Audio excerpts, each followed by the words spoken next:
Puasa dan tarikat wajib dalam kebudayaan. Sebuah esai M.H. Ainun Najib.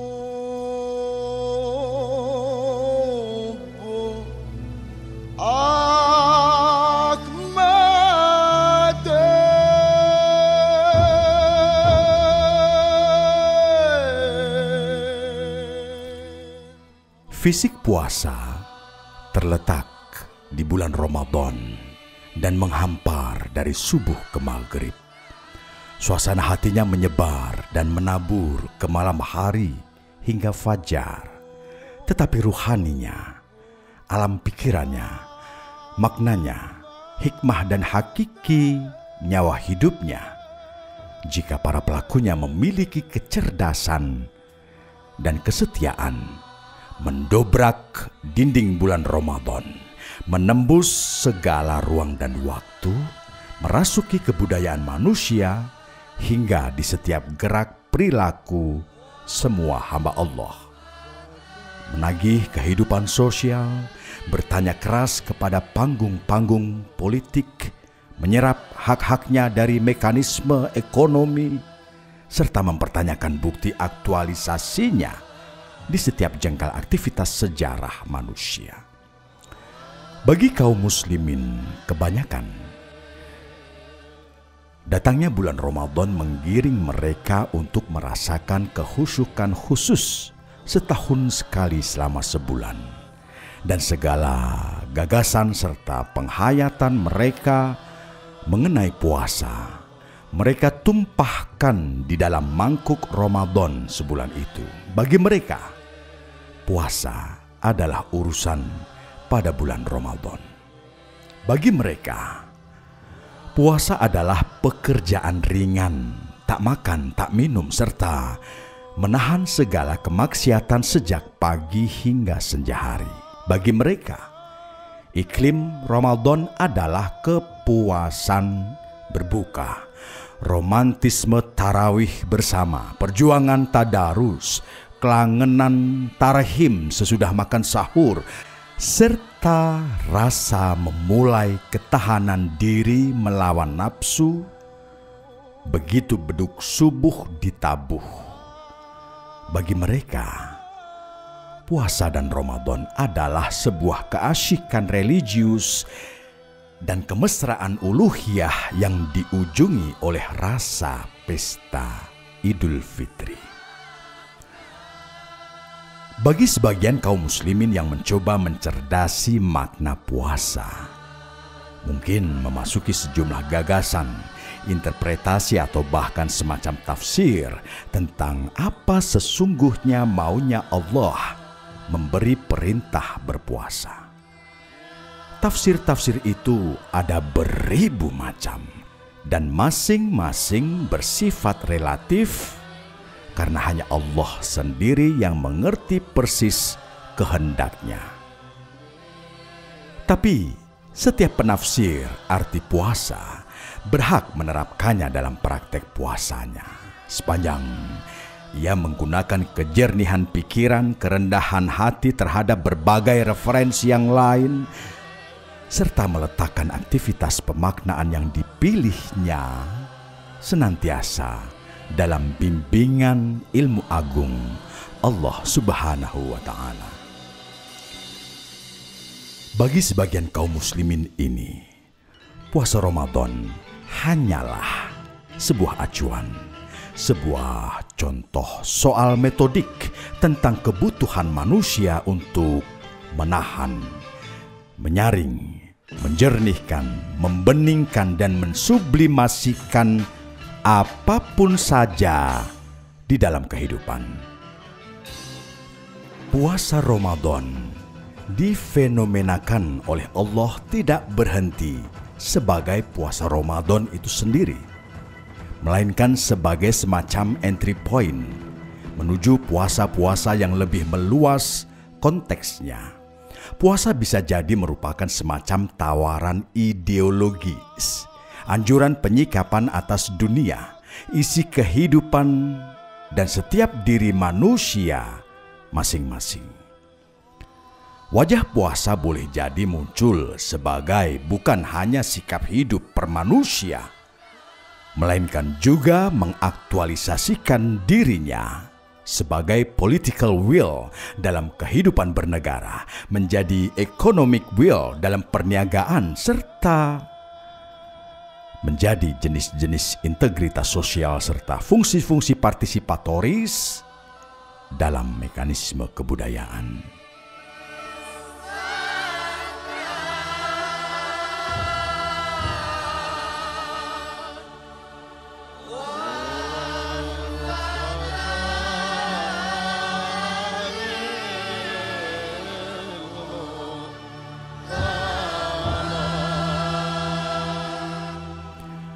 Bulan Ramadan hanyalah alamat KTP puasa.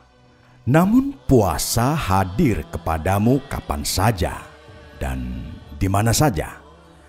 Sebagai makna hidup, ia siap engkau peralat. Sebagai metode penyehatan dan penyelamatan kehidupan, ia selalu standby untuk engkau daya gunakan. Puasa bahkan tidak menutup diri dari siapapun engkau, apapun kedudukan sosialmu, juga apapun agamamu.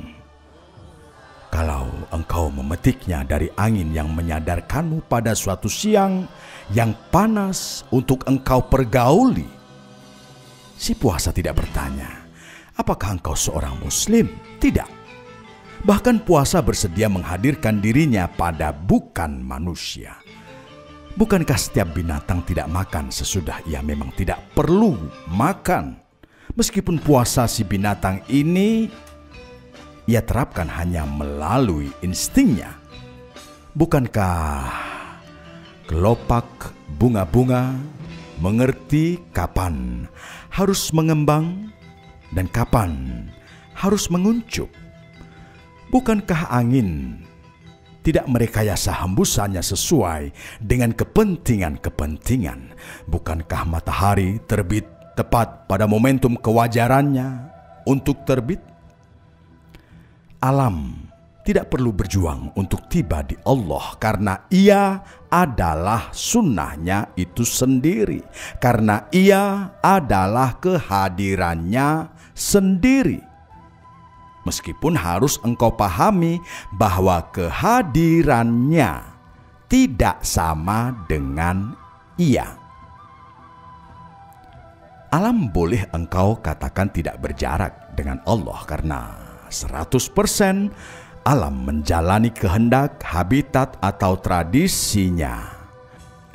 Alam adalah appearance dan performanya yang menghampar di hadapanmu sekaligus di dalam dirimu sendiri dengan menggunakan ruang dan peralatan yang terdiri atas dirinya sendiri. Karena apakah engkau menyangka kehadiran Allah memerlukan pinjaman alat dan properti yang berasal dari luar hakikat dan syariatnya sendiri?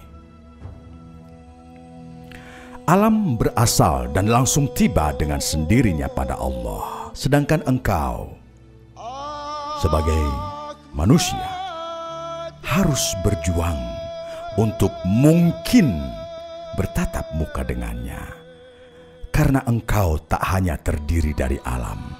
Karena diri manusiamu tak hanya memuat materi, tumbuhan dan hewan, tapi juga daya intelek dan potensi rohani yang disediakan semata-mata untuk melangsungkan dinamika di antara dua kemungkinan.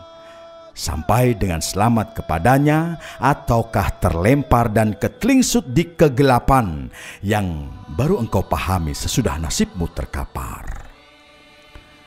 Dan puasa adalah suatu jenis tegangan yang radikal dalam keberlangsungan dinamika kemanusiaan yang berciri intelektual, penuh pengembaraan, penuh dilema pilihan-pilihan, serta dicakrawalai oleh kerinduan kekal terhadap inovasi-inovasi ke depan.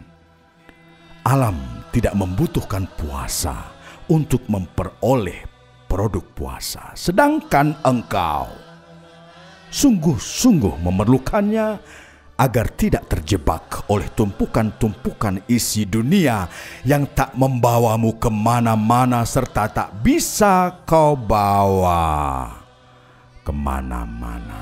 Maka karena alam senantiasa berpuasa dan karena alam adalah mikrokosmos yang dihakikatkan dan disyariatkan untuk menjadi salah satu kandungan diri makrokosmos kemakhlukanmu,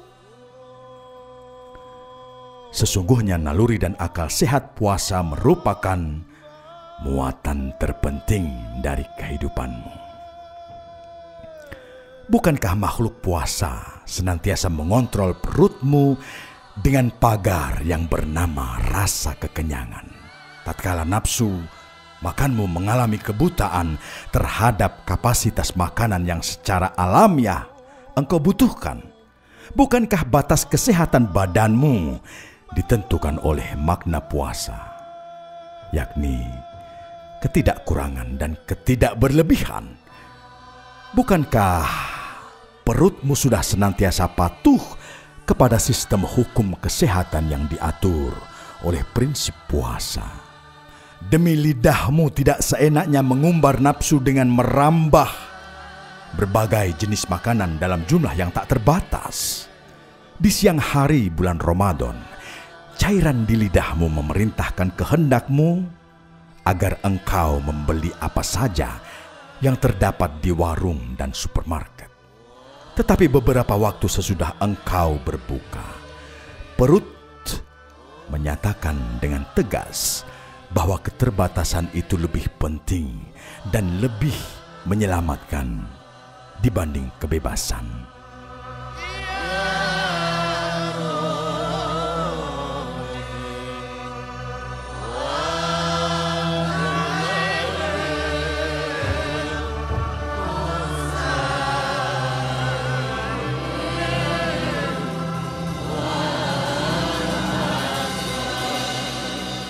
Alam sebagaimana malaikat yang pekerjaan permanennya adalah ya'malu ma yu'marun, alias hanya mengerjakan apa yang diperintahkan oleh Allah, tak pernah bergeser sejengkal pun dari kewajaran.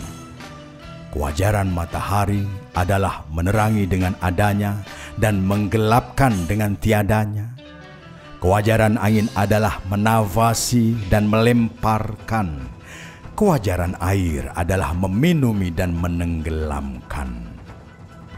Kewajaran manusia adalah kesetiaan berjuang, memanage dan mengadilkan takaran cahaya matahari agar menyehatkan, takaran kendali angin agar menyamankan, takaran luas tanah agar menyeimbangkan, serta takaran nyala api agar mematangkan.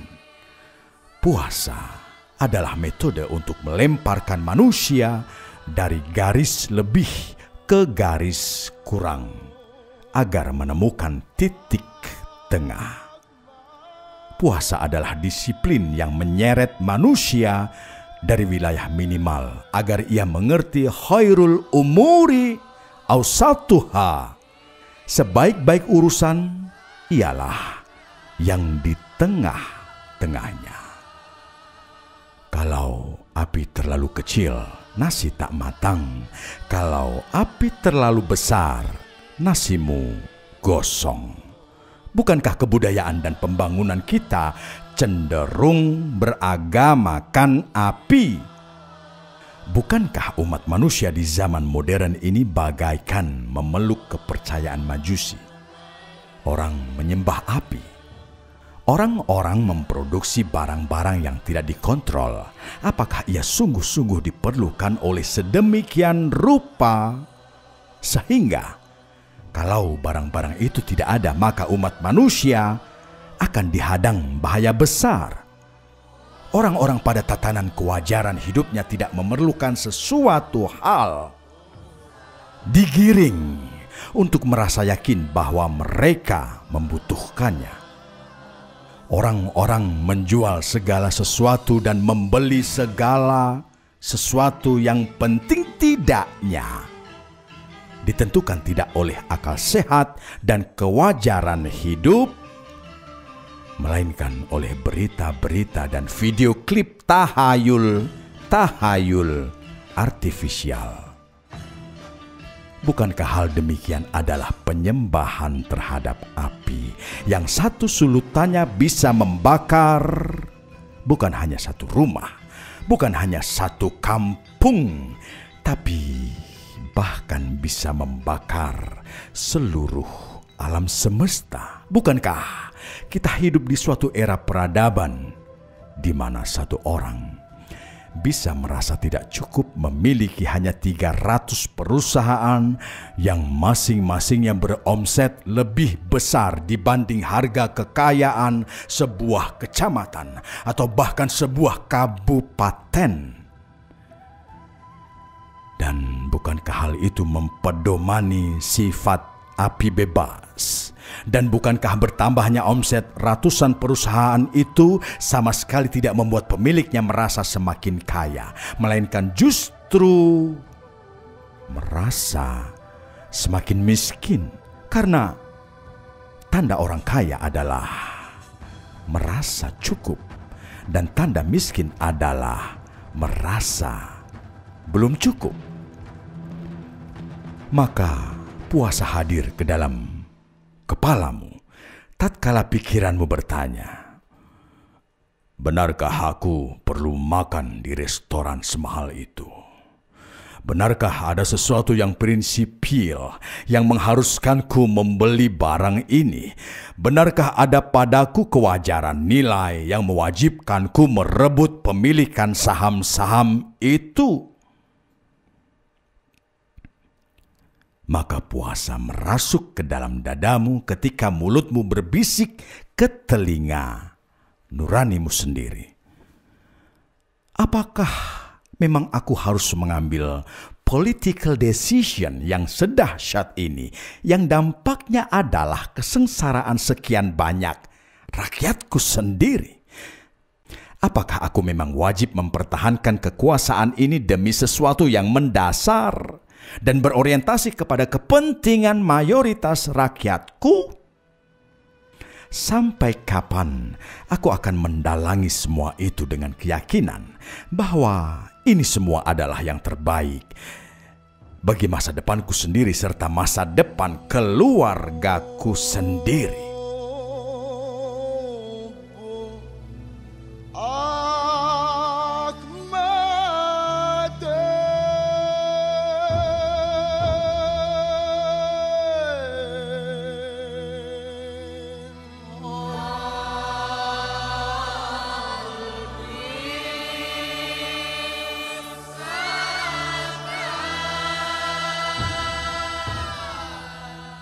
Sebagaimana semua orang telah mengetahui dan sebagaimana setiap ulama selalu mengemukakan tiap menjelang Ramadan, puasa adalah pengendalian diri. Tetapi yang barangkali perlu terus-menerus kita renungi lebih mendalam adalah wilayah di belakang dan di depan peristiwa mengendalikan diri. Pengendalian diri tentulah tidak demi pengendalian diri itu sendiri. Juga kalau Allah mengajarkan metode pengendalian diri tentu karena bukan ia sedang menikmati kekuasaannya untuk memerintah, atau karena merasa asyik menyaksikan manusia berjuang setengah mati menahan air liur nafsu kehidupannya. Ia memang menyatakan bahwa ibadah puasa hamba-hambanya adalah khususon untuknya. Tetapi begitu bodohnya kita sehingga menyangka bahwa Allah yang Maha Agung dan Maha Segala-galanya pernah membutuhkan apa-apa dari kekerdilan dan kehinaan kita. Barangkali Pernyataan itu semacam diplomasi cintanya kepada kita.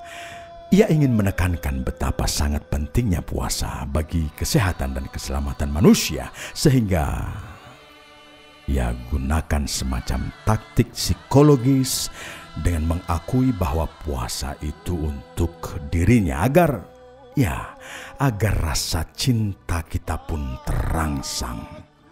Bisakah kau bayangkan bahwa di suatu era kelak akan ada perbenturan yang lebih frontal antara industri dengan agama? Benturan pada tawaran konsumsinya, pada iramanya, pada pilihan-pilihan nilainya, pada filosofi dan sikap batinnya, bahkan pada teologinya. Karena bukankah industrialisme pada hakikatnya adalah sebuah mekanisme penyeimbangan manusia secara massal kepada suatu jenis Tuhan? Jika manusia memang bersikap serius terhadap fenomena puasa dan tidak sekadar memperlakukannya sebagai ritus tahunan yang kita sakralkan sebagaimana jimat yang kita kantongi, namun tak ada hubungan rasional dengan profesi dan kerja hidup kita, aku berpikir untukmu tentang thariqat wajib. Betapa dahsyatnya kehidupan masyarakat kita kalau banyak orang membina dirinya agar memiliki kualitas hidup. Betapa afdolnya jika para pemimpin mengolah perilakunya ke tatanan kualitas wajib, sehingga rakyat berpikir memang harus dia dan bukannya menggerundal, kok orang macam dia bisa menduduki jabatan sepenting itu? Betapa terkuak kebahagiaan orang banyak jika kualifikasi kepemimpinan, praktik sistem dan aturan-aturan, inisiatif kapitalisasi, serta segala sesuatu yang secara global struktural bersangkutan dengan nasib banyak orang dipertimbangkan secara sungguh-sungguh agar tak bersifat haram atau makruh bagi kemaslahatan umum. Syukur-syukur bisa berkualitas sunnah bagi kepentingan rakyat.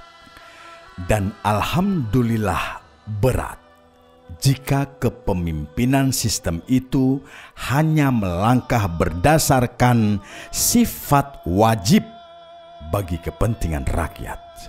Jika tidak atau belum, tentu kita bisa memulai sebuah negara wajib sendiri di dalam dada dan kepala kita, di lingkungan pertetanggaan kita, di perusahaan kita, di komunitas yang terjangkau oleh keterbatasan kita.